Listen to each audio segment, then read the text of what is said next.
qilyapsan? Dugona yaxshimisan? Yaxshi, rahmat. O'zing yaxshimisan? Ha, yaxshi, rahmat. Bugun juma, milliylik kuni edi. Milliy kiyim kiyishni unutdingmi? Voy, esimdan chiqibdi.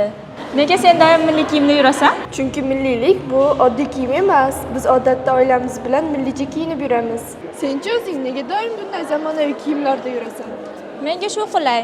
Chunki bu kiyimlarda o'zimni yaxshi his qilaman va bu kiyimlar meni chiroyli ko'rsatadi. Balki shundaydir, lekin milliy kiyimda qiz bolaning iffati, go'zalligi, odobi aks etadi-ku.